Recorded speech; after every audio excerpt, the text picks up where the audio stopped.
লাচ্ছা বানানোর জন্য প্রথমে মা দুধের মধ্যে 1 কাপ চিনি দিয়ে দিল।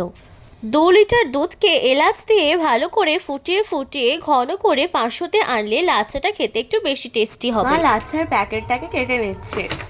বন্ধুরা, যদি তোমরা আমাদের চ্যানেলে নতুন হয়ে থাকো তবে অবশ্যই আমাদের চ্যানেলটিকে সাবস্ক্রাইব করে দিও, পাশে থাকা বেল আইকনে ক্লিক করে দিও। এরপর একটা ফ্রাইং প্যানে হালকা আঁচে ঘি দিয়ে লাচ্ছাগুলোকে ভেজে নিতে হবে। তোমরা ঘিতে নাও ভাজতে পারো, কিন্তু ঘিয়ে ভাজলে খেতে একটু বেশি সুন্দর লাগে বলে আমাদের ঘিয়ে ভেজেছিল। এরপরে গ্যাসের ফ্লেমটাকে অফ করে দুধের মধ্যে লাচ্ছা আর কাজু কিশমিশ দিলেই রেডি। আমার তো খেতে ভীষণই ভালো লাগছিল।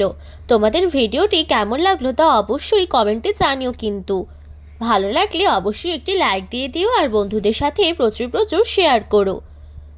আমাদের ফেসবুক প্রোফাইলটিকেও অবশ্যই ফলো করে দিও। ধন্যবাদ।